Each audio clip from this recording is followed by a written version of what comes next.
حدیث پاک ہے اول ما خلق اللہ نوری، اللہ نے جب تخلیق کا ارادہ فرمایا سب سے پہلے میرے نور کو تخلیق فرمایا ہے۔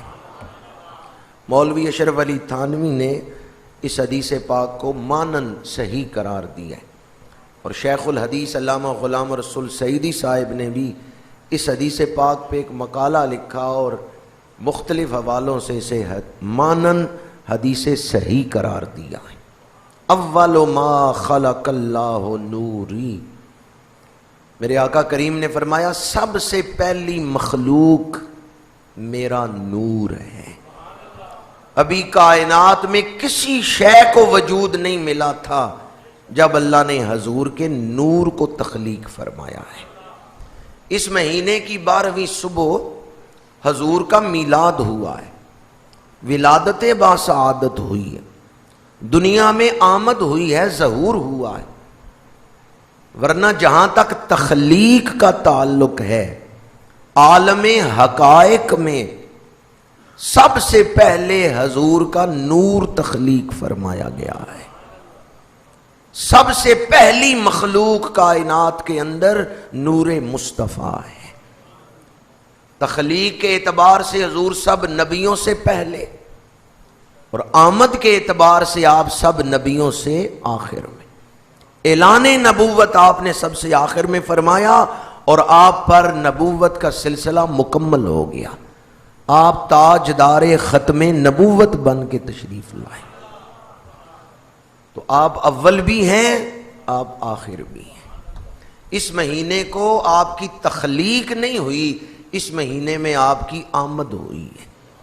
وہ نور اولین جسے اللہ نے سب سے پہلے تخلیق کیا تھا، اس نور مجسم کی آمد اس دنیا میں ہوئی ہے۔ اس لیے یہ مہینہ آمد مصطفیٰ کا مہینہ ہے، آمد نبوی کا مہینہ ہے، ظہور قدسی کا مہینہ ہے۔ آگے پھر میرے آقا کریم نے اس حدیث پاک میں ارشاد فرمایا وَسَأُخْبِرُكُمْ بِأَوَّلِ أَمْرِ دعوت ابراہیم و بشارت عیسیٰ، میں تمہیں اپنے بارے میں ابتدائی باتیں بتاتا ہوں۔ ارشاد فرمایا دعوت ابراہیم، حضرت ابراہیم علیہ السلام نے مجھے اللہ سے مانگا تھا، میں دعائے ابراہیمی ہوں۔ کس نے مانگا تھا؟ حضرت ابراہیم علیہ السلام۔ یہ حضرت ابراہیم علیہ السلام کون ہیں؟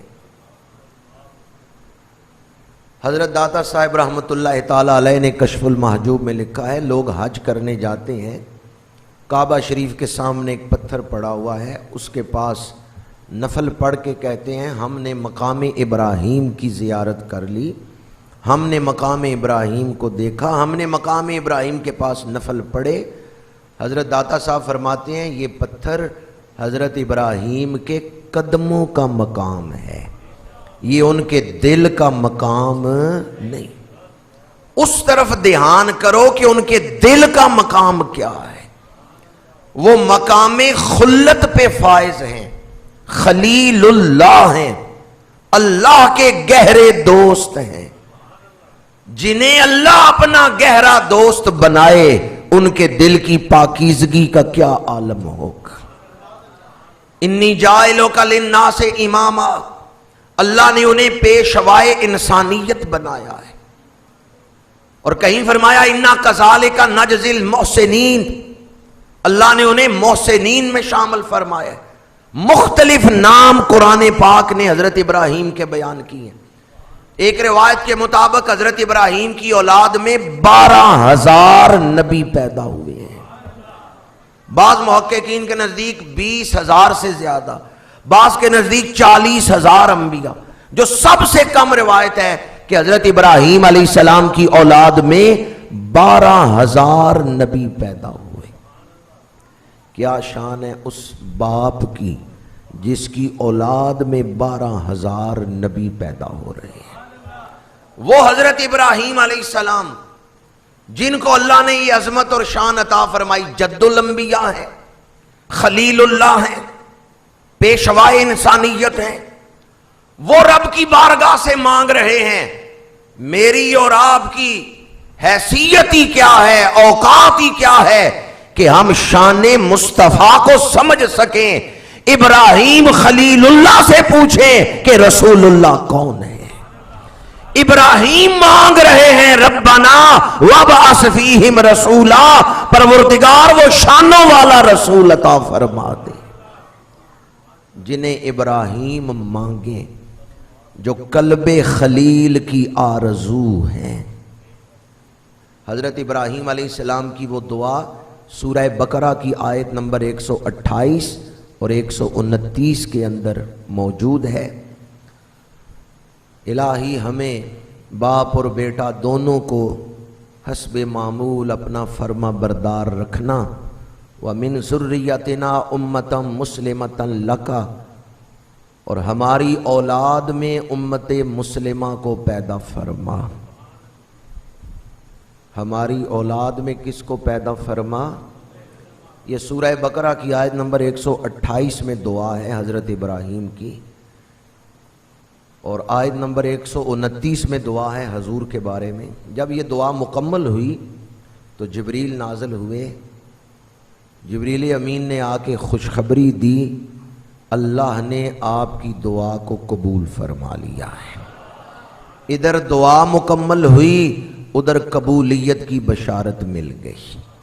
جس دعا کے قبول ہونے کی فوراً بشارت مل گئی، اس دعا میں الفاظ کیا ہیں؟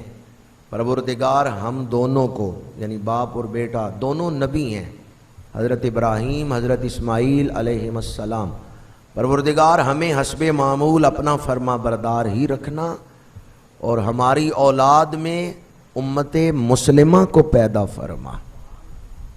ہماری اولاد میں، یہ میں آپ سے اس لیے کہلوا رہا ہوں کہ جب ہم یہ پڑھتے ہیں نا ہماری اولاد میں امت مسلمہ کو پیدا فرما، تو ہمارا ذہن اپنی طرف جاتا ہے کہ اس سے مراد صرف ہم ہیں۔